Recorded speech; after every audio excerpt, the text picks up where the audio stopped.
Bonjour à tous, bonjour à toutes et bienvenue sur la chaîne du Dragon, la seule chaîne qui n'a pas la langue dans la popoche.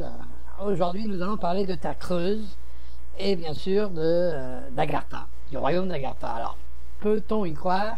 Ne peut pas. Est-ce que ça s'avère, excusez-moi, une vérité ou pas? À nous de définir cela.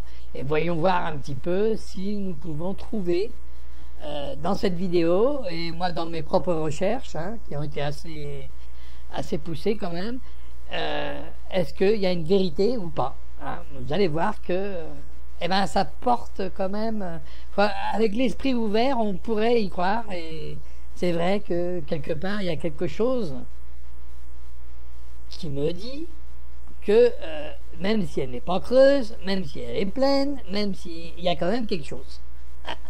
Il y a quand même quelque chose obligatoirement, puisque c'est vrai que ça pose quelques problèmes avec ce qu'ils nous disent de la Terre. Mais bon, attention, je ne suis pas là pour vous convaincre. Cette vidéo ne sert que à vous donner les questions à poser et à vous faire réfléchir. Voilà, plus vite. En réfléchissant, on se pose automatiquement des questions. Arrêtons d'être homo sapiens et de dire que tout ce qu'ils nous disent, parce que ils le savent, alors c'est la vérité. C'est un peu simpliste, c'est le feignant qui n'a pas envie de bosser, et là, automatiquement, tout ce que disent les scientifiques sont paroles d'évangile. Mais non, et non, ils ne sont pas paroles d'évangile. On n'a qu'à regarder juste l'évolution. Alors là, vous voyez bien que je suis pas un adepte de l'évolution, ça tout le monde l'aura compris. Mais toujours est-il qu'ils nous donnent pas une évolution vraiment, puisqu'une évolution, ils nous sortent allègrement, sans sourciller, que une espèce en devient une autre. Et là, est-ce qu'on peut parler d'évolution, puisque l'espèce n'existait pas avant, est devenue une autre espèce? Est-ce que c'est pas l'avènement d'une espèce? Point final. Ce n'est pas une évolution. C'est une adaptation au climat ou à l'environnement. Ça, on est capable de faire. Et ceux qui ne s'adaptent pas meurent. C'est clair et net. Donc, ne confondons pas l'adaptation et l'évolution. Bon, ça c'est notre paire de manches, on pourrait aller comme ça dans l'évolution, mais là on va parler de Terre Creuse, je vais vous montrer un petit peu, vous parler, parce que vous montrer pas tellement, j'ai pris des photos que j'ai pu trouver ici et là, donc vous allez voir des terres avec un trou au milieu, un trou au pôle Nord, vous allez entendre quand même quelques portes. Alors, tous les points du monde où il y a une porte. Et bien sûr, en France, il y en a plusieurs. Alors, c'est des portes, on sait très bien qu'il y a une porte au nord et au sud, dans les pôles, et ensuite, il y a des brèches, où ça qu'on peut aller dans ce monde, mais bien sûr, c'est gardé, et ça ne peut pas se voir comme ça. Alors, ils nous ont donné, j'ai trouvé quelques portes, on va dire entre guillemets, et où ils se situent. Voilà, sur la carte. Alors, on entendra aussi parler de l'amiral, du fameux carnet de bord de l'amiral Birth, un Allemand qui aurait survolé et qui aurait été invité. D'accord? C'est une invitation à Agartha. Alors, l'invitation, il l'a pas eue par la boîte aux lettres, C'est en survolant le pôle, on l'a laissé venir. Voilà. Parce que sinon, ils sont cachés par l'esprit. Voilà ce qui en ressort. On ne peut pas le trouver si ils nous invitent pas au préalable. Voilà ce que ça donne. Ensuite, nous allons voir qu'il y a eu, à la NASA, soi-disant, il y a eu quelques messages envoyés du centre de la Terre. Alors, ils ont reçu des messages. Alors, ça, cette interview-là, je l'ai trouvée, ok, mais j'en suis pas convaincu, on va dire. Hein, là, je vous le signale directement, j'en suis pas convaincu, parce que, d'abord, c'est un scientifique de la NASA qui donne pas son nom. Alors, le journaliste, là, il dit un scientifique de la NASA. Bon, c'est un peu facile, d'accord? Moi aussi, je peux vous dire, un scientifique de la NASA m'a dit. Et après, je mets une théorie à moi, hein, d'accord? Ensuite, il parle d'un message codé que la NASA aurait reçu et qui est très facile à décoder. Alors déjà, pourquoi il le code? Hein, si il est dirigé vers la NASA, c'est pour l'avoir à la NASA. C'est pour avoir au monde. Il n'est pas destiné que à la NASA. Alors, ce que j'ai compris, quand les Agarthiens, hein, voilà, alors on va parler d'Agarthiens, les Agarthiens envoient un message, ce n'est pas destiné qu'à une personne. C'est pour qu'il diffuse. Donc, je ne vois pas pourquoi on le coderait, déjà. Ensuite, s'ils se font chier à nous parler, je ne vois pas pourquoi qu'ils le mettraient en code. Vous voyez, il y a deux raisons, déjà. Ensuite, là, la NASA le décode. Bon, ok. Mais il parle de la NASA reçoit un message codé, qu'elle a décodé très facilement, mais je ne vous dirai pas le contenu. Alors là, ça devient ridicule. Vous voyez? Alors, déjà, les Agarthiens, ils envoient un message pour tout le monde, mais codé. Ils n'ont pas l'intérêt. Ensuite, hein, alors soit qu'ils sont devenus très bêtes aussi, eux, non, hein, ils sont plus intelligents, donc ils envoient un message qu'on peut comprendre quand même, hein, d'accord? Et puis ils se prennent la peine de le mettre en code, ils en foutent, puisqu'ils veulent que ce soit diffusé. Donc que ce soit moi ou que ce soit la NASA qui le reçoit, ils s'en foutent du moment que quelqu'un le reçoit. Ensuite, vous avez un message. Ce message est décodé, mais on ne nous dit pas le contenu. Alors ça ressemble à un fac où je m'y connais pas là. Hein, mais bon, je vous l'ai mis quand même parce que bon, chacun voit un petit peu, hein, regarde un petit peu et se fait une idée avec ce qu'il a dans les mains. Hein, parce que j'ai mis les tenants et les aboutissants. Hein, alors vous verrez après plusieurs des descriptions de l'Agartha. Hein, et bien sûr, les mythes et légendes. Alors, je vous ai fait aussi le voyage de Johansen. Hein, alors, c'est le voyage au centre de la Terre, mais lui, il a été avec son fils, et il a été bien avant tout le monde. Hein, voilà, donc j'ai voulu le mettre, ça. Et vous allez voir qu'il en a subi quelques conséquences. Ce n'est pas rien. Et donc ensuite, nous pourrons parler des explications de William Reed sur Agartha. Hein, une fois qu'on aura vu tout ça, je vous mettrai les explications de William Reed, hein, sur Agartha. Alors c'était un livre, hein, qu'il a émis en 1920. Et ben, vous inquiétez pas, vous allez avoir tous les tenants et les aboutissants. Hein, alors, je vous conseille de vous accrocher à votre esprit et à ce que vous croyez être juste. Et vous allez vous rendre compte que c'est pas forcément vrai. Hein, donc là, vous voyez une Terre avec le pôle et une espèce de trou. Alors, c'est-il vrai, c'est-il pas vrai? Moi, les photos, je me méfie un peu. Parce que Photoshop, il peut passer par là, quoi. Hein, c'est clair. Hein, donc, j'aimerais bien l'apprendre moi-même. Mais là, on ne peut pas aller dans l'espace, ça c'est clair. Hein. C'est pour ça que tout ce qu'on peut nous dire sur l'espace, on est obligé de le voir sur parole. C'est un peu délicat quand même, non? Bon, allez, allons voir un petit peu tout ce qui peut nous dire sur la Terre creuse. Terre creuse. Pour le monde entier, je déclare que la Terre est creuse et habitable intérieurement, a déclaré John Clough Sim en 1818. Inutile de dire que cette déclaration a fait le plus grand bruit. Et ce n'était pas la première fois, ni le dernier. Sim croyait qu'il y avait un autre monde sous nos pieds, où des hommes supérieurs, plus grands et plus sages que nous, se baignent dans la lumière d'un soleil central qui ne se couche jamais. Il a passé le reste de sa vie à défendre cette thèse, qui à son tour a influencé de nombreux auteurs de fiction, comme Jules Verne et son voyage au centre de la Terre, ou même Tarzan d'Edgar Rice Burroughs au cœur de la Terre. Ce qui, sans surprise, a rendu la théorie de la Terre creuse de plus en plus populaire. En 1900, de nouveaux essayistes reprennent la théorie de Sim, la développant. Pour Reed et Gardiner, La Terre est creuse, ouverte au pôle. Réad imagine que les aurores sont en réalité le reflet des phénomènes de lumière qui se produiraient à l'intérieur de la Terre. Peut-être une activité volcanique? Ces livres ne réussissent pas, mais l'idée gagne du terrain. Plus tard, Raymond Bernard a écrit dans De Volo à l'Art. Nous avons vu quelque chose d'aussi étrange que nous étions dans l'étonnement silencieux. Au large, devant nous, se dressait soudainement une sorte de grande montagne où, à un certain endroit, l'océan semblait se déverser. Intrigués, nous sommes allés dans cette direction, et nous nous sommes vite retrouvés à essayer de naviguer dans un vaste canyon menant au centre du globe. Nous n'étions pas à court de surprises. Nous avons réalisé plus tard que le Soleil brillait à l'intérieur de la Terre. Elena Blavatsky, une ésotériste célèbre du XIXe siècle, est d'accord avec la thèse d'Agartha, une Atlantide souterraine.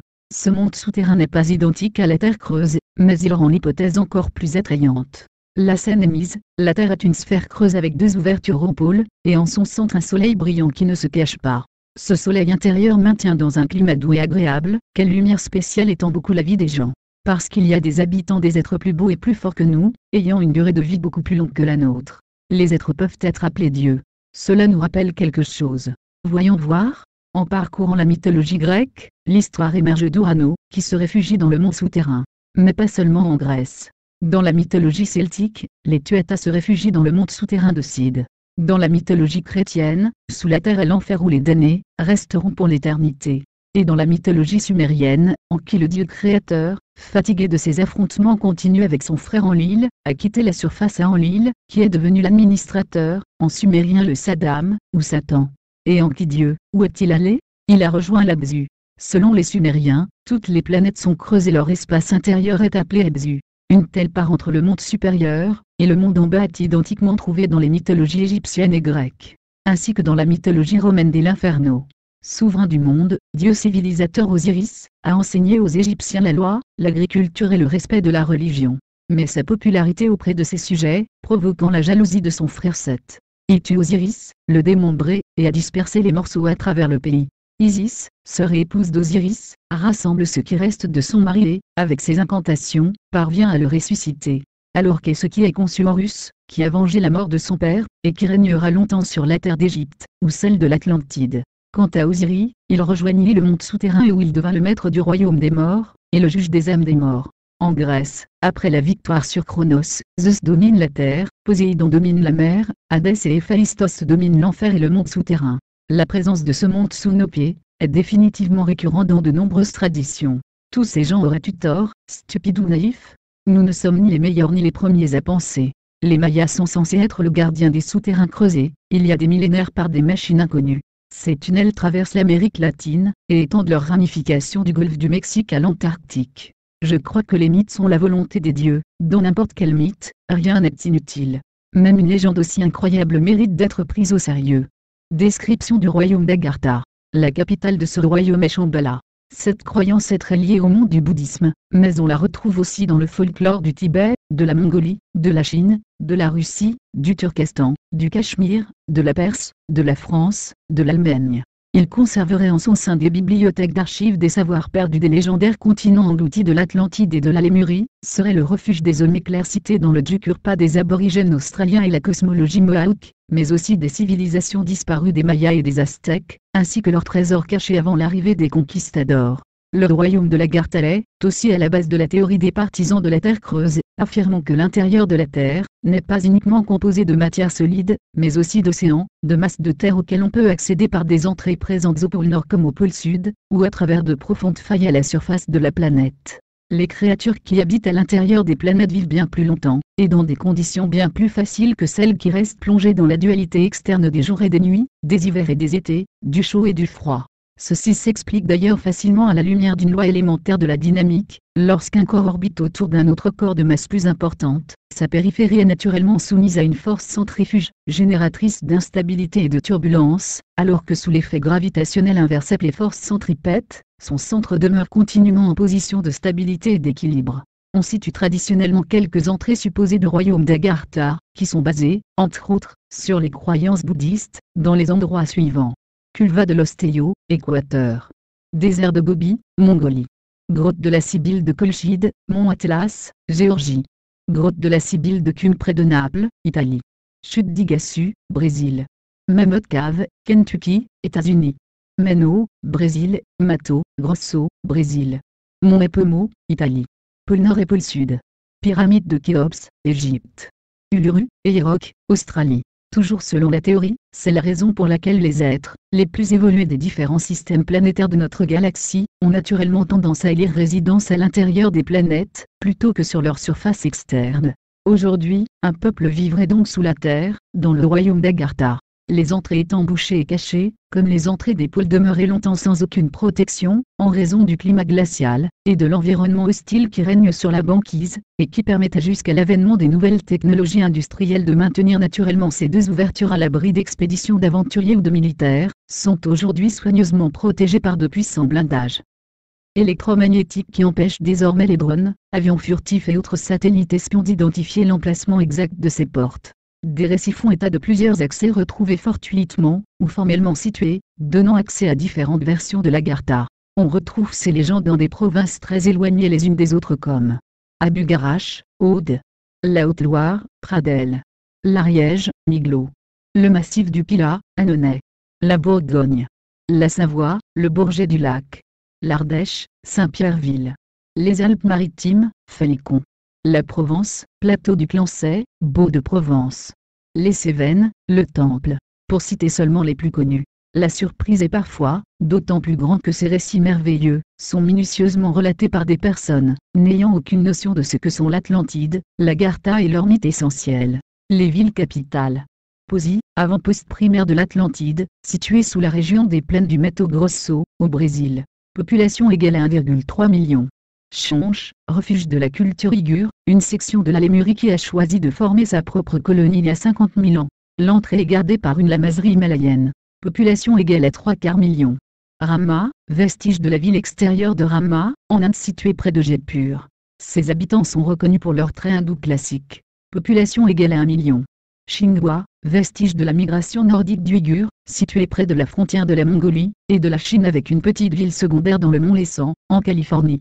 La traduction de Telo signifie communication avec l'esprit. Population égale à 1,5 million. L'habitat de ville souterraine a été, pour des milliers d'années, un véhicule naturel pour l'évolution humaine. Voici maintenant un coup d'œil à un écosystème bien pensé. Les dimensions de cette ville sous dôme sont d'environ 2,4 km de largeur par 3,2 km de profondeur. Telos est constitué de 5 niveaux. Niveau 1. Ce niveau supérieur est le centre du commerce, de l'éducation et de l'administration. Le temple en forme de pyramide est la structure centrale et a une capacité de 50 000 personnes. Autour sont les édifices gouvernementaux, l'équivalent d'un palais de justice, qui favorise un système juridique éclairé. Des salles d'archives, d'art, d'équipement et de divertissement, un hôtel pour les émissaires étrangers en visite, un palais abritant le Ra et le Rana Amnu, le roi et la reine régnant de la lignée royale lémurienne, qui sont les maîtres ancestraux, une tour de communication, un port spatial, des écoles, des dépôts de vêtements et de nourriture, et la plupart des résidences. Niveau 2. Un centre manufacturier ainsi qu'un niveau résidentiel. Les maisons sont de forme circulaire, et de ce fait absentes de poussière. Comme en surface, les logements pour célibataires, couples et familles étendues sont la norme. Niveau 3. Des jardins hydroponiques. Une technologie hydroponique hautement avancée nourrit la ville entière, avec certains surplus pour le commerce intercité. Toutes les récoltes produisent des fruits plus gros et plus savoureux, des légumes et des produits de soja, qui constituent une diète variée et plaisante pour les Télosiens. Maintenant complètement végétariennes, les villes d'Agartha ont atteint de nouveaux standards concernant les substituts de la viande. Niveau 4. Plus de jardins hydroponiques, agriculture hors sol, plus de manufactures et quelques parcs naturels. Niveau 5. Le niveau naturel, situé à environ 1,6 km, sous la surface terrestre. Cette région est un grand environnement naturel. Il sert d'habitat pour une large variété d'animaux, incluant plusieurs espèces disparues, et en voie de disparition à la surface. Toutes les espèces se sont reproduites dans une atmosphère non violente, et celles considérées comme carnivores à la surface, apprécient les beefsteaks de soja et la présence humaine. Vous pouvez jouer vigoureusement, avec un tigre à dents de sabre, créature préhistorique, avec une liberté sauvage, un bel exemple que l'on retrouve sur la surface avec le temple de Wat Pha Luang Tabua en Thaïlande. Ce niveau ainsi que les autres niveaux comportant des végétaux, produisent suffisamment d'oxygène pour subvenir aux besoins de la biosphère. Langue, bien que les dialectes varient d'une cité à l'autre, seul Aramaru qui se traduit par langage solaire est couramment parlé. Il s'agit de la langue racine pour nos langues sacrées telles le sanskrit et l'hébreu. Gouvernement, un conseil des 12, 6 hommes et 6 femmes, conjointement avec Ra-RNAMU, règlent les problèmes collectifs, et servent de guide et de gardien pour le peuple. Les positions royales comme celles tenues par Ra-RNAMU, sont considérées comme responsables de conserver les aspirations du divin plan de Dieu. Le grand prêtre, un maître ancestral nommé Adama, est également un représentant officiel. Ordinateur, le système informatique agarthien, est à base d'acides aminés et dessert de multiples fonctions. Toutes les villes souterraines sont reliées par ce réseau d'informations hautement spiritualisé. Le système gère les communications intercités, et galactiques et simultanément, sert les besoins individuels à la maison. Il peut, par exemple, faire un rapport sur les déficiences en vitamines et minéraux de votre corps ou si nécessaire, fournir l'information pertinente à partir de vos archives akashiques pour votre croissance personnelle. Argent, inexistant. Les besoins de base de tous les habitants sont pris en charge. Tout ce qui est luxe est échangé via un système sophistiqué de troc. Transport. Trottoirs mobiles, ascenseurs interniveaux et traîneaux électromagnétiques ressemblant à nos motos de neige sont utilisés dans la ville. Pour voyager entre les villes, les résidents utilisent le tube, un système de métro souterrain électromagnétique capable d'accélérer à 4828 km/h. Les Agarthiens sont bien au fait de l'étiquette intergalactique, et sont membres de la Confédération des planètes. Les voyages dans l'espace ont été perfectionnés, ainsi que la capacité de changement interdimensionnel, qui rendent les vaisseaux indécelables. Divertissement, théâtre, concerts et une large variété de domaines artistiques. Programmez votre film favori, ou un chapitre dans l'histoire de la Terre est fait en partie. Naissance, 3 mois sans douleur, au lieu de 9. Un processus très sacré, où dès la conception, une femme va au temple pour 3 jours, souhaitant immédiatement la bienvenue à l'enfant avec de la belle musique, de belles pensées et de belles images. La naissance dans l'eau accompagnée des 2 parents est standard. Taille, en raison des différences culturelles, la taille moyenne des citoyens souterrains varie. Généralement, plus de 3 mètres, dans Shambhala. Âge, illimité. La plupart des Agarthiens choisissent d'avoir l'apparence de 30 à 40 ans et en rester là, alors que techniquement, ils peuvent avoir des milliers d'années. En ne croyant pas à la mort, la société n'est pas limitée par elle. Après être parvenu à une expérience désirée, la désincarnation est possible à volonté. Pourquoi sont-ils restés dans les souterrains tout ce temps? En partie, parce que les Agarthiens ont appris la futilité de la guerre, de la violence et qu'ils attendent patiemment de notre part que nous arrivions à la même conclusion. Ils sont des gens si gentils qu'eux-mêmes, nos pensées jugeantes et leur sont physiquement nuisibles. Le secret a été leur protection. Jusqu'ici, la vérité de leur existence, a été masquée par l'esprit. Quand pourrons-nous les visiter? Nos entrées vers les cités souterraines, dépendent de la pureté de nos intentions et de notre capacité de penser positivement. Un chaleureux accueil des 2 mondes, est idéal et doit être exprimé par plus que simplement une partie de la communauté travaillant pour la lumière. Nous avons quitté le soleil extérieur pendant l'ultime phase de pourrissement de l'Empire Atlanté et avons fait un serment. En ces temps nous faisions partie de ce que vous nommez les fils de l'un, c'est-à-dire essentiellement d'une classe sacerdotale.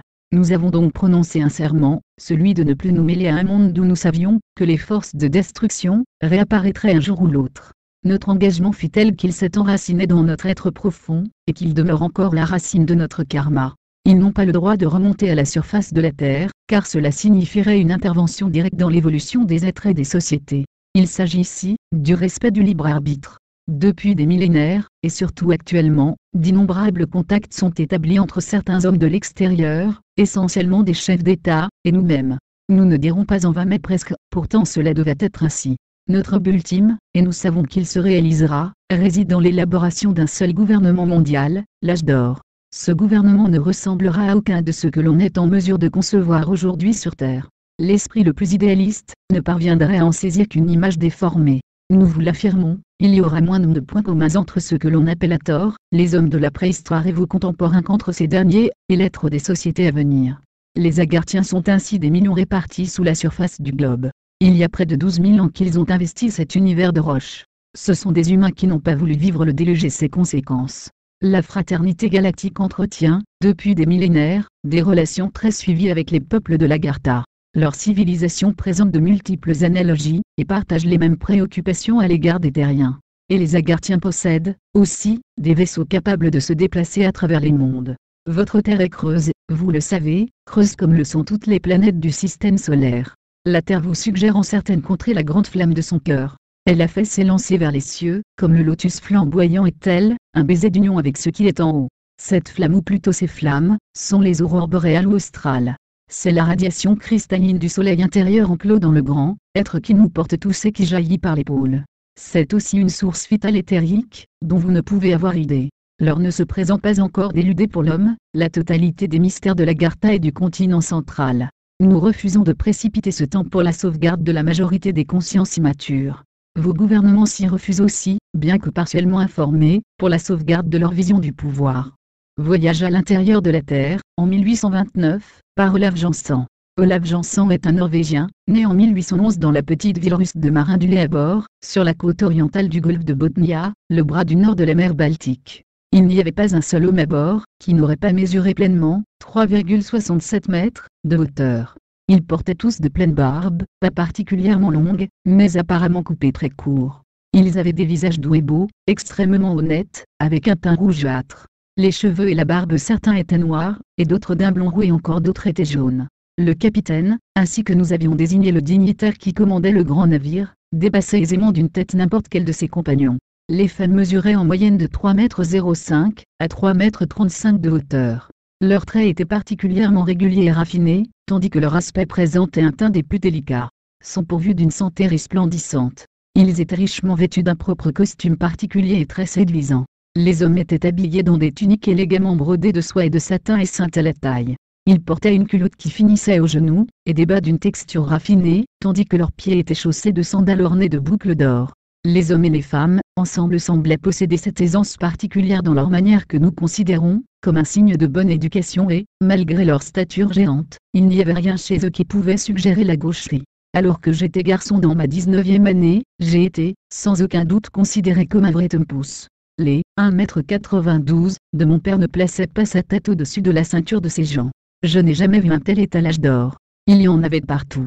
Les revêtements des portes en étaient incrustés, et les tables plaquées de protection d'or. Les dômes des bâtiments publics étaient d'or. Il était employé très généreusement, dans la finition des grands temples de musique.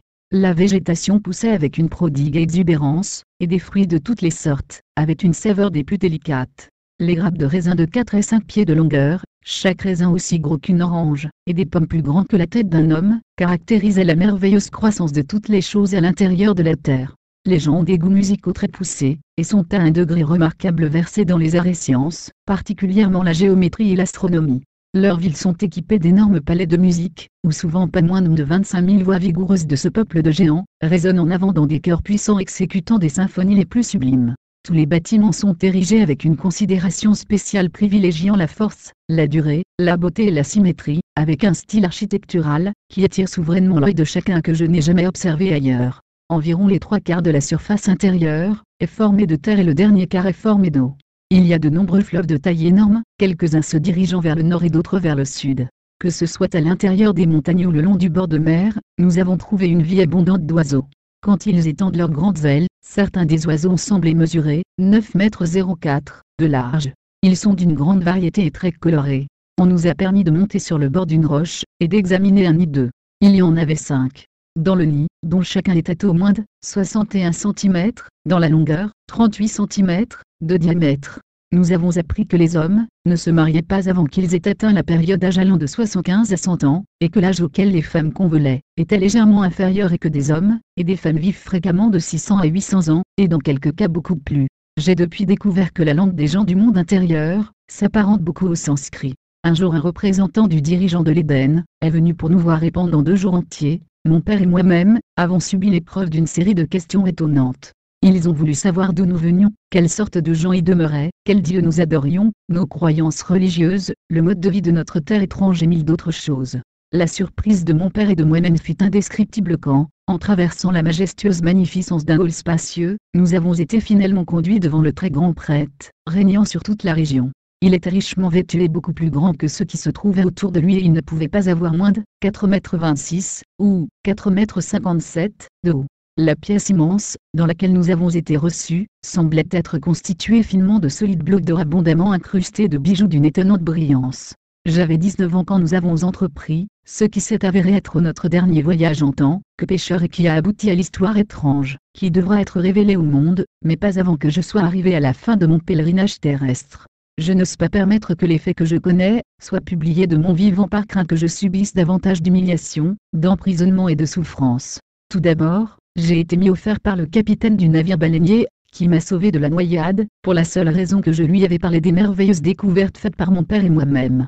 Mais j'étais loin d'être arrivé à la fin de mes tortures. Ils ne vous mettront pas au fer, ni ne vous enfermeront dans un asile de fous, car vous ne raconterez pas votre propre histoire, mais la mienne, et grâce au Dieu d'un et tort, que je remercie, je demeurerai dans ma tombe, hors d'atteinte des incrédules, qui voudraient me persécuter. Je vous laisse le manuscrit en main, si je peux avoir votre promesse de le transmettre au monde, je mourrai heureux, car je désire que les gens connaissent la vérité, concernant tous les mystères de la terre glacée du Nord qui y sont révélés. Il n'y a aucune raison à ce que vous subissiez les mêmes souffrances que le sort m'a réservé. Signaux radio du centre de la Terre reçu par la NASA. Le très sérieux journal canadien Weekly World News a publié le 14 février 1995 un article qui prouve à nouveau la théorie de la Terre creuse. Voici le titre de cet article: Cap Canaveral, Floride, la NASA reçoit des signaux radio qui viennent de l'intérieur de la Terre.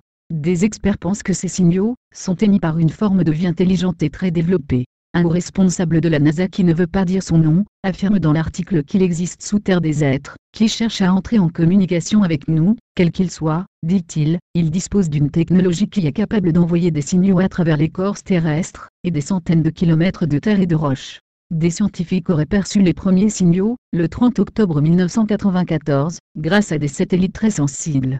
Depuis ce jour, les émissions se sont renouvelées à intervalles réguliers, déclare le responsable de la NASA. Les signaux radio seraient composés d'un code mathématique très complexe, qui nous a convaincus que nous étions en contact avec une colonie d'êtres vivants, dont l'intelligence est sans doute supérieure à la nôtre. Il précise que les scientifiques n'ont pas eu trop de mal à déchiffrer les messages, mais il a refusé plusieurs fois de révéler ce qu'ils contenaient. Le responsable de la NASA ajoute que les scientifiques estiment que cela pourrait être la découverte la plus importante et la plus retentissante depuis des siècles. Et l'article finit par cette phrase: nous avons longtemps espéré devenir les maîtres de l'univers, maintenant nous reconnaissons qu'il existe des territoires inexplorés à l'intérieur même de notre planète, ce qui pourrait être de première importance pour notre avenir. Que contiennent réellement ces messages? Pourquoi la NASA se sent-elle mal à l'aise de révéler à l'opinion publique qu'elle est en communication avec l'intérieur de la Terre? Quelles sont les exigences contenues dans ces messages qui poussent la NASA à refuser d'en parler? Comme les messages ne semblent pas hostiles, ils ne peuvent donc pas mettre sérieusement les populations en danger. Ce sont donc une fois de plus les forces politiques et économiques qui se sentent menacées, et qui imposent leur veto à la diffusion de l'information. C'est certainement la raison pour laquelle les scientifiques ont soi-disant besoin de temps pour interpréter correctement les messages souterrains, avant qu'ils ne soient rendus publics. Tout cela rappelle étrangement les aventures de l'amiral Beer, au cours de son vol du 19 février 1947 dans la région polaire, et ce qui lui est ensuite advenu, quand il a voulu publier les messages des habitants du centre de la Terre. Mais contrairement à ce qui s'était passé à cette époque, où on l'avait réduit au silence en ridiculisant la théorie très ancienne de la Terre creuse, les scientifiques semblent aujourd'hui vouloir préparer l'humanité pas à pas à la réalité d'une Terre creuse. C'est aussi un acte d'humilité qui leur est demandé, car indirectement, cela les amènera à admettre que la théorie du noyau terrestre ferrugineux en fusion, qu'ils ont soutenue depuis des décennies, ne tient pas. Mais pour le moment, chacun continue à mentir, y compris le responsable de la NASA cité dans l'article, puisqu'il affirme que nous n'avons aucun moyen de communiquer avec cette civilisation. D'autres sources affirment pourtant que ces êtres essaient au contraire depuis longtemps de faire comprendre à nos dirigeants que le surarmement et l'énergie nucléaire peuvent signifier notre perte, ce qui implique que des échanges ont bien eu lieu et qu'ils en avaient la possibilité. Les êtres de la Terre creuse ne se contenteraient pas d'une communication à sens unique. En réalité, ce mensonge de la part de la NASA la dégage de la responsabilité de publier toute information à ce sujet. Apparemment, la civilisation souterraine n'est pas seulement plus développée que la nôtre, elle connaît également les conditions qui règnent dans notre monde, et elle est capable non seulement d'envoyer des messages codés, que la NASA n'a aucun mal à déchiffrer, mais également de recevoir la totalité des informations émises depuis l'ensemble de la surface de notre planète. Carnet de vol de l'amiral Beer, 19 février 1947, camp de base arctique. 6 heures, tous les préparatifs sont complètement faits pour un vol en direction du nord, et nous décollons avec le plein de carburant à 6h10. 6h20, le carburant du moteur de tribord semble trop riche, on fait l'ajustement et le Pratt Whitney file doucement maintenant. 7h30, le contact radio est vérifié avec le camp de base. Tout va bien et la réception est normale. 7h40, on note une légère fuite d'huile dans le moteur de tribord, l'indicateur de pression d'huile cependant semble normal. 8 heures, une turbulence légère est notée dans la direction de l'est à une altitude de 2321 pieds, correction à 1700 pieds, aucune autre turbulence, mais le vent d'arrière s'accroît, léger réglage de contrôle, les performances de l'avion sont très bien maintenant. 8h15, contact radio avec le camp de base, situation normale. 8h30, nouvelle turbulence. Augmentez l'altitude à 2900 pieds, conditions de vol normales de nouveau. 9h10, vaste étendue de glace et neige en dessous, notons la coloration de nature jaunâtre, qui se disperse linéairement. Modifions l'itinéraire pour un meilleur examen de cette couleur en dessous, et notons une couleur rougeâtre ou violette aussi. Nous reprenons l'itinéraire qu'indique la boussole. Nouveau contact avec le camp de base et transmission des informations relatives aux colorations de la glace et de la neige au sol. 9h10, la boussole magnétique et le gyrocompas commençant à tourner et bouger, nous sommes incapables de tenir notre route à l'aide des instruments. Faisons le point avec le compas solaire et tout semble bien. Nous effectuons des contrôles particulièrement lents et paresseux, mais il n'y a aucune présence de glace.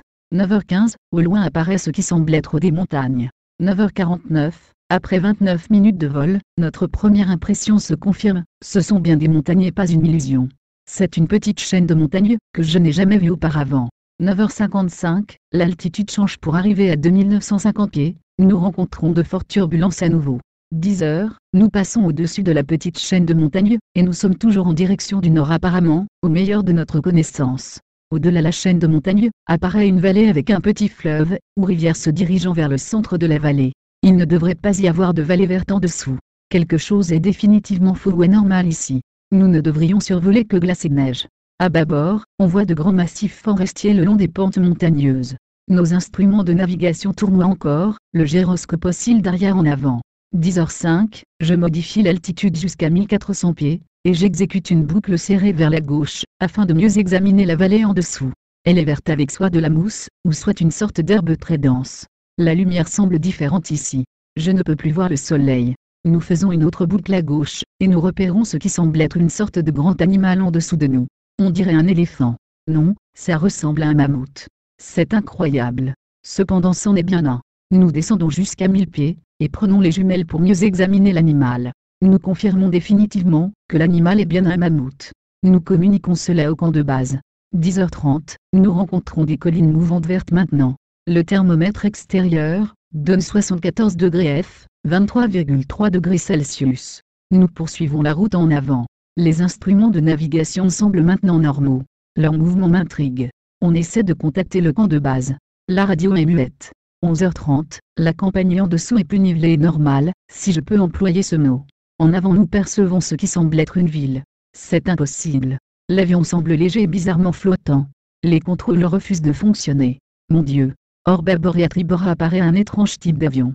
11h35, notre radio se met à crépiter, et une voix anglaise en sort avec ce qui pourrait être peut-être un léger accent nordique ou germanique. Le message est « Bienvenue, amiral, dans notre domaine. Nous vous ferons atterrir dans exactement 7 minutes. Détendez-vous, amiral, vous êtes dans de bonnes mains. Je note que les moteurs de notre avion ont stoppé. L'avion est sous un étrange contrôle et vire maintenant tout seul. Les contrôles sont inopérants. Ils approchent rapidement le long de nos côtés. Ils sont en forme de disque et ils sont resplendissants. Ils sont assez proches maintenant pour que nous puissions voir leurs inscriptions. C'est une sorte de svastika. C'est fantastique. Où sommes-nous? Que nous arrive-t-il? Je tire de nouveau fortement sur les contrôles. Ils ne répondent pas. Nous sommes pris dans un invisible étau d'un certain type. 11h40, nous recevons un autre message radio. Nous commençons le procédé d'atterrissage maintenant et presque aussitôt l'avion frémit légèrement et commence une descente, comme attrapé par quelque grand ascenseur invisible. Le mouvement en descente est imperceptible, et nous touchons terre en éprouvant seulement une secousse légère. 11h45, j'enregistre rapidement une dernière note dans le carnet de bord. Plusieurs hommes approchent à pied de notre avion. Ils sont grands avec la chevelure blonde. À une certaine distance on aperçoit une grande cité scintillante en jets colorés d'arc-en-ciel. Je ne sais pas ce qui va arriver maintenant, mais je ne vois aucune arme sur ceux qui approchent. J'entends maintenant une voix me commandant personnellement d'ouvrir la porte de la cale de l'avion. J'obtempère. Fin du journal de bord. À partir de maintenant, j'écris ici tous les événements qui suivent de mémoire. Cela défie l'imagination, et passerait pour de la folie, si ce n'était pas arrivé vraiment. L'opérateur radio et moi, sortons de notre appareil et sommes reçus de la plus cordiale manière. Nous montons alors sur une petite plateforme mobile de transport sans roues. Elle nous amène vers la ville scintillante avec une grande rapidité. Comme nous approchons, la ville semble être faite en matière cristalline. Bientôt nous arrivons à un grand bâtiment, qui est d'un type que je n'ai jamais vu avant. Il paraît être tiré directement des croquis de Frank Lloyd Wright, ou peut-être mieux encore d'un film de Buck-Roger. On nous offre un certain type de breuvage chaud, qui a un goût qui ne ressemble à rien de ce que j'ai connu auparavant. C'est délicieux. Après environ 10 minutes, deux de nos merveilleux hôtes viennent nous rejoindre, et nous annoncent que je dois les accompagner. Je n'ai pas d'autre choix que de m'exécuter. Je quitte mon opérateur radio, et nous marchons une courte distance puis, pénétrons dans ce qui semble être un ascenseur. Nous descendons pendant quelque temps, la machine s'arrête, et la porte de l'ascenseur glisse silencieusement vers le haut. Puis nous suivons un long couloir éclairé par une lumière rose, qui semble émaner des murs eux-mêmes. Un des êtres nous fait signe de nous arrêter devant une grande porte. Au-dessus de la porte se trouve une inscription que je ne peux pas lire. La grande porte glisse en s'ouvrant sans bruit, et on me fait signe d'entrer. Un de mes hôtes parle. N'ayez aucune crainte, amiral, vous allez avoir une audience avec le maître. Je marche à l'intérieur et mes yeux s'ajustent à la belle coloration, qui semble remplir la pièce complètement. Alors je commence à voir les alentours. Ce qu'accueille mes yeux est le plus beau spectacle de mon existence entière. C'est même, en fait, trop beau et merveilleux pour être décrit. C'est exquis et délicat. Je ne pense pas qu'il existe un terme humain qui puisse le décrire en toute justice dans tous ses détails. Mes pensées sont interrompues d'une façon cordiale par une chaleureuse voix riche et mélodieuse. Je vous souhaite la bienvenue dans notre domaine, amiral. Je vois un homme avec des traits délicats, et avec la marque des années sur son visage. Il est assis à une table longue. Il m'invite à m'asseoir sur une des chaises. Dès que je me suis assis, il place le bout de ses doigts ensemble et il sourit. Il parle doucement de nouveau, et me transmet ce qui suit. Nous vous avons permis d'entrer ici, parce que vous êtes de caractère noble, et connu du monde de la surface, amiral. Le monde de la surface, j'en eus à moitié le souffle coupé. Oui, fut la réponse du maître en souriant, vous êtes dans le domaine des Ariani, le monde intérieur de la Terre. Nous ne retarderons pas longtemps votre mission, et vous serez escorté en sécurité à la surface, et au-delà sur une certaine distance. Mais maintenant, amiral, je vais vous dire pourquoi vous avez été convoqué ici. Notre intérêt commence avec raison immédiatement, après que votre race ait fait exploser les premières bombes atomiques sur Hiroshima et Nagasaki au Japon. C'est à ce moment alarmant que nous avons envoyé nos machines volantes, les Flugellera, sur votre monde de surface afin d'étudier ce que votre race avait fait. C'est, bien sûr, de l'histoire ancienne maintenant, mon cher amiral, mais je dois poursuivre. Vous voyez, nous n'avons jamais interféré auparavant, dans les guerres et barbaries de votre race, mais maintenant nous le devons car vous avez appris à falsifier un certain pouvoir qui n'est pas pour l'homme, à savoir l'énergie atomique.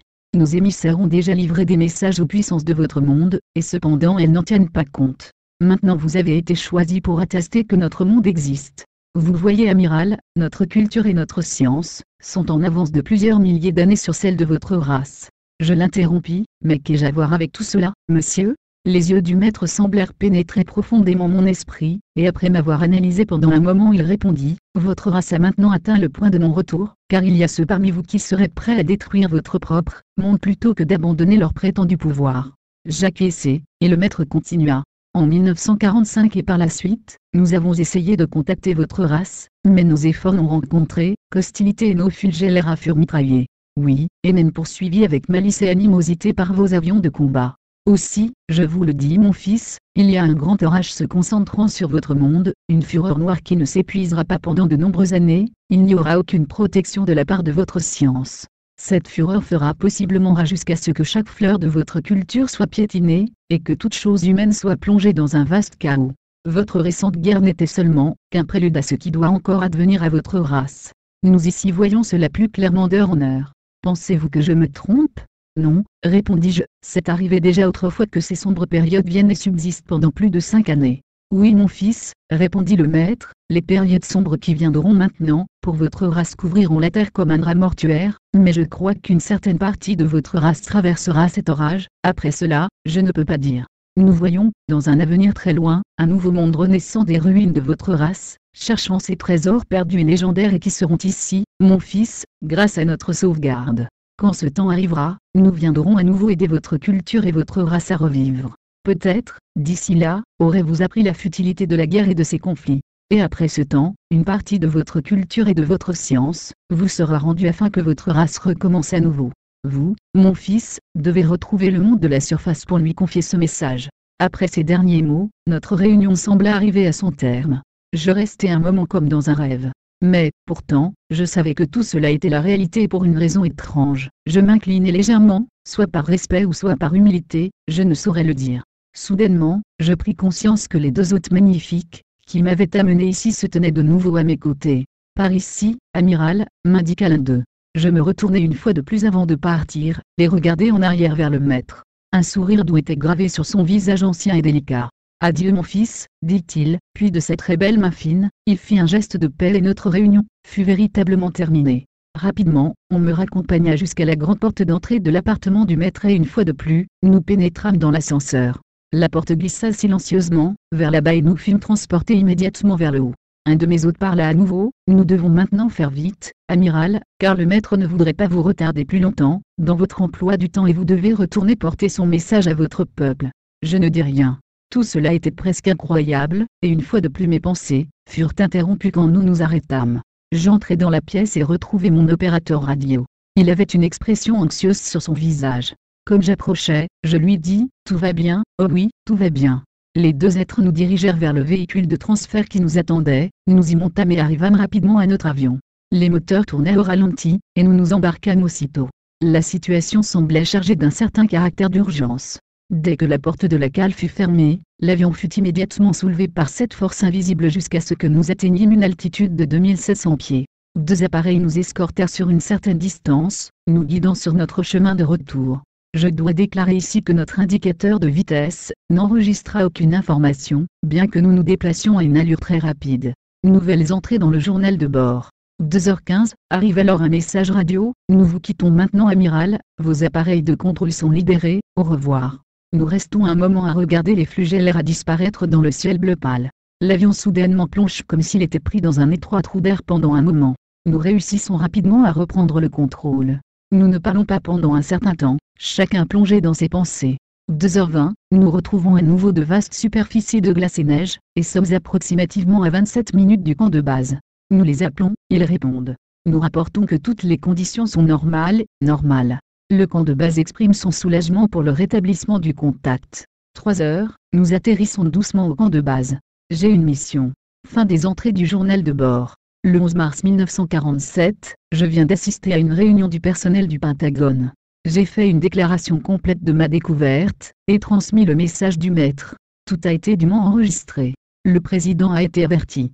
Je suis maintenant retenu pour plusieurs heures, 6h39 pour être exact.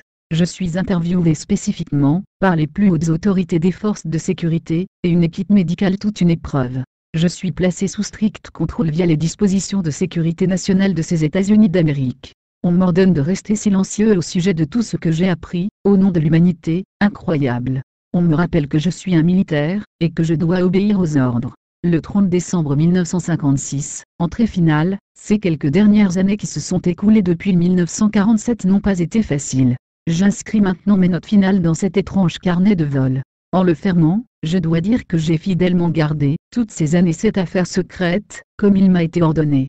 Ce fut complètement à l'encontre de mes convictions de droit moral. Maintenant, je sens venir sur moi la longue nuit, et ce secret ne mourra pas avec moi, mais tout comme la vérité, il triomphera et ainsi en sera-t-il. Ceci peut être le seul espoir pour l'humanité. J'ai vu la vérité et cela a stimulé mon esprit et m'a libéré. J'ai fait mon devoir envers le monstrueux complexe industriel militaire. Maintenant la longue nuit commence à approcher, mais il ne doit pas y avoir de fin. Tout comme la longue nuit de l'Arctique se termine, le brillant soleil de la vérité viendra de nouveau. Et les puissances des ténèbres tomberont sous sa lumière. Car j'ai vu cette terre au-delà du pôle, ce centre du grand inconnu. Amiral Richard Rebir, United States Navy, 24 décembre 1956. Ce que nous faisons dans la vie, résonne dans l'éternité. L'important n'est pas de convaincre mais de donner à réfléchir. Les explications de William Reid sur Agartha. Dans son livre, Le fantôme des Polonais, 1906, William Reid présente une collection de rapports d'explorateurs polaires sur des phénomènes étranges et inexpliqués. Qu'est-ce qui produit l'aurore boréale? C'est la réflexion d'un feu à l'intérieur de la Terre. Aurore boréale, réflexion de lumière du soleil intérieur. Il est impossible que les icebergs se forment dans un pays où il n'y a pratiquement pas de pluie ni de neige. Ils sont faits d'eau douce gelée, là où il n'y a aucune eau douce à geler. Donc ils sont nés d'ailleurs, donc ils viennent d'ailleurs, je cite William Reid. Où se forment les icebergs, et comment? À l'intérieur de la Terre, où il fait chaud, les fleuves coulent vers la surface à travers l'ouverture polaire. Quand ils débouchent à l'extérieur, dans le cercle arctique, où la température est très basse, ils se gèlent et se transforment en icebergs. Cela dure des mois. Et puis la chaleur de l'été, ajoutée à la chaleur de l'intérieur de la Terre, démantèle ces icebergs que l'océan emporte. Le fait que ces icebergs soient formés d'eau douce, et non d'eau salée, prouve cette théorie. Qu'est-ce qui produit la neige colorée dans l'Antarctique? Nous l'avons vu, c'est une substance végétale, probablement du pollen. et sa densité est telle qu'on peut supposer qu'il a fallu des dizaines et des dizaines de milliers de fleurs et de plantes pour la produire. Mais alors, où se trouve cette végétation luxuriante? Cette substance végétale ne peut venir que de l'intérieur. Car si elle provenait d'un lieu plus éloigné à la surface de la Terre, on comprend mal pourquoi la neige ne serait pas colorée de la même façon ailleurs que dans le voisinage de l'ouverture polaire, ce qui n'est pas le cas. À propos de ces graines tropicales, elles viennent de l'intérieur de la Terre. Pourquoi? Parce qu'elles appartiennent à des arbres qui ne poussent que dans des climats très chauds et qu'on voit mal comment elles auraient pu parcourir des milliers de kilomètres à travers le monde sans se désagréger. Pourquoi fait-il plus chaud près des pôles? Cette chaleur insolite est une des preuves principales que la Terre est creuse. Reid dit, si on peut démontrer, en citant ceux qui se sont avancés très loin, dans la direction des prétendus pôles, qu'il fait plus chaud là que plus bas au sud, que la végétation y est plus abondante, et les animaux plus nombreux, alors nous pourrons raisonnablement prétendre que la chaleur vient de l'intérieur de la Terre, car de quel autre endroit pourrait-elle provenir? Pourquoi le soleil ne se montre-t-il pas durant une très longue période en hiver, près des prétendus pôles? Parce qu'en hiver, le soleil frappe obliquement la Terre au niveau des pôles. Quand on franchit les abords de l'ouverture polaire, on s'enfonce graduellement dans le creux intérieur de la Terre, de sorte que les rayons solaires sont partiellement coupés et qu'ils ne réapparaissent que lorsque le soleil frappe directement cette partie de la Terre, c'est-à-dire quand il brille juste au-dessus de l'ouverture. Cela explique pourquoi les nuits sont longues dans l'extrême nord. De nombreuses chutes de météorites ont été observées dans la région des pôles. Pourquoi? Si la Terre est une sphère solide, personne ne peut répondre à cette question. Si elle est creuse, la réponse est facile. C'est un volcan en éruption à l'intérieur du globe, qui projette des fragments de roches dans l'air. De la même façon, on rencontre de grandes quantités de poussière dans l'océan Arctique. D'où provient cette poussière? Des éruptions volcaniques. Une analyse a montré qu'elle était constituée de charbon et de fer. William Reid. Marshall B. Gardner affirme que les mammouths et autres animaux tropicaux trouvés gelés dans les glaces de l'Arctique ne sont pas, comme on le suppose, des créatures préhistoriques, mais qu'ils vivent réellement à l'intérieur de la Terre. L'amiral Beer a donné une éclatante confirmation à cette théorie, lorsqu'il a observé de son avion, un mammouth évoluant au milieu des broussailles du stupéfiant paysage, qu'il survolait au-delà du pôle. Pourquoi le nord du Groenland est-il le plus grand habitat du moustique, un insecte qui vit normalement dans les régions chaudes? Comment a-t-il pu atteindre le Groenland s'il vient du sud? Où vont les renards et les lièvres qu'on a vus marchant vers le nord? Et les ours? Est-il possible d'imaginer que les animaux de cette taille puissent trouver de quoi subsister dans un désert de glace? Marshall B. Gardner. Si la Terre n'est pas creuse, comment expliquer alors que les vents chauds du nord charrient plus de poussière qu'aucun autre vent de la Terre? Si aucun fleuve ne coule de l'intérieur vers l'extérieur de notre globe, pourquoi tous les icebergs sont-ils composés d'eau douce? Pourquoi trouve-t-on des graines tropicales, des plantes et des arbres flottant dans l'eau douce de ces icebergs? Et si cette eau douce ne peut logiquement provenir d'aucun endroit sur la Terre, alors par quel mystère se trouve-t-elle là? Theodore Fitch. Comment expliquer la migration de ces oiseaux qui apparaissent en Angleterre, et dans d'autres pays nordiques à une certaine période de l'année, qu'on retrouve dans les tropiques à une autre période, mais qui disparaissent complètement en hiver? Marshall B. Gardner. Des migrations étranges. Les explorateurs polaires font mention de l'existence dans l'extrême nord non seulement d'une faune animale, mais aussi d'une flore. Beaucoup d'animaux, comme le bœuf musqué, émigrent vers le nord en hiver. Pourquoi le feraient-ils si leur instinct ne leur indiquait pas qu'il y a par là-bas une terre plus chaude? À maintes reprises, les explorateurs ont observé des ours se dirigeant vers le nord, dans une région où apparemment, ils ne pouvaient trouver aucune nourriture, à moins que le trou polaire ne leur permît d'atteindre une contrée plus clémente. Alors oui, bien sûr, je vous ai mis les explications de William Reid, hein, mais bon, à vous de faire votre propre opinion, hein. Voilà, sur Agartha. Nous allons maintenant faire une deuxième vidéo. Cette deuxième vidéo va parler de Melchisedec et de sa prophétie, hein. Donc on va repartir pour avoir une idée, hein. Je vous mettrai un petit condensé de Agartha. Et puis, ensuite, nous partirons sur Melchisedec et sa prophétie. Donc, deux vidéos, hein. Donc, regardez cette vidéo, écoutez-la, et surtout, faites-vous votre propre idée. N'attendez pas que les autres ont une idée pour vous, et ne faites pas les moutons sur certains problèmes qui existent, hein. Donc vous avez vu que je vous ai parlé donc de cette onde, hein, de ce message, hein. Encore une fois, le message il est on ne dit rien, on nous dit pas le message, on nous dit ben voilà, il y a un beau message. Ah oui, bah oui. Bon, celui qui veut avoir cette information, bah, au moins il l'a, mais est-ce que vraiment c'est une information?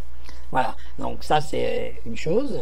Hein, pour discréditer un petit peu Agartha, c'est ce qu'il nous faut, un message comme ça, qu'on n'entend pas, on ne sait pas, et voilà, bon, on est comme des enfants en train de regarder un papier qui serait vide, voilà.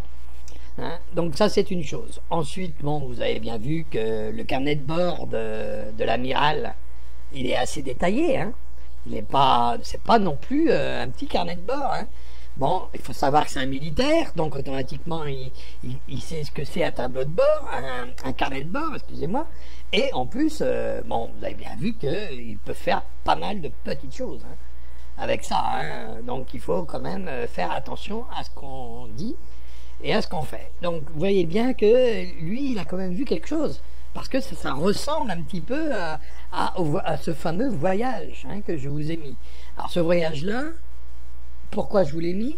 Parce que il peut être à la base de tous les récits, hein, qui ont été faits après, bien sûr, sur Agatha. Hein, donc on nous a parlé d'une île mystérieuse, on nous a parlé d'un voyage au centre de la Terre, on nous a parlé de beaucoup de choses en histoire. Alors est-ce que c'était pas pour mieux nous masquer la vérité? Bon, ça c'est chacun un petit peu voit et se fait sa propre idée. Hein. Donc comme ça au moins vous avez les tenants et les aboutissants de tout ça. Alors là-dessus je vous souhaite une bonne journée, et puis j'espère qu'il ne fait pas trop froid chez vous, donc réchauffez-vous s'il le fait. Bah oui, hein, parce que là c'est le froid qui arrive, hein. Donc je vous attends à la deuxième vidéo, hein. J'espère que la première vous aura plu, donc la deuxième, hein, ça coule de source qu'il faut entendre aussi les deux, hein. C'est pour ça. Donc comme celle-là elle est un peu longue, je me suis dit mieux vaut faire une deuxième, hein, parce que sinon on va se retrouver avec un machin de 2 heures, hein, encore une fois. Donc on va essayer de faire ça en 1 heure, c'est très bien. Et puis bon, bah, moi je vous dis, si ça vous a plu, un petit pouce en l'air. Si ça vous a pas plu, un pouce en bas. Et puis bien sûr, hein, bien sûr, abonnez-vous si vous le désirez sur cette chaîne. Et je suis très content de ça, puisque ça augmente chaque jour un petit peu, et donc j'en suis très heureux. Voilà, donc je vous dis encore une fois bonne journée, et surtout à bientôt sur une autre vidéo. Et n'oubliez pas le dragon qui a sa chaîne, qui n'a pas la langue dans la poche. Bah oui, hein, bah oui. Moi j'aime bien cette expression-là. On n'a pas la langue dans la poche, hein, on l'a dans la boubouche, donc il faut s'en servir. Et pour s'en servir, mieux vaut arrêter de dire des conneries, plutôt dire une vérité. Maintenant, c'est une vérité que j'ai été moi trouver, bien sûr. Alors, il peut avoir, comme je vous ai dit, des facs dedans, hein, mais je le signale. Vous voyez, pour moi. La NASA là qui a vu ça, bon, vous avez vu que je vous ai mis une photo qui est au-dessus et qui est la NASA, la photo de la Terre, du trou du pôle Nord, hein, donc il y a une photo qui existe. Bon, maintenant bon, c'est toujours pareil, hein, c'est toujours pareil. Les articles des petits journaux genre détective ou trucs comme ça, bon, attention, hein. Alors il y en a qui sont très justes, hein, mais d'autres, attention. Bon, c'est toujours est-il que là, de toute façon, le carnet de bord, tout le monde s'accorde à dire que c'est un vrai, hein, que c'est un vrai. Le message, ça, chacun voit un petit peu, hein, ça c'est clair. Le voyage, maintenant, vous avez vu, hein, vous avez entendu, hein, le voyage, bon, il y a quelque chose, obligatoirement il y a quelque chose, et c'est pas évident que de savoir si c'est la vérité, si c'est des mensonges.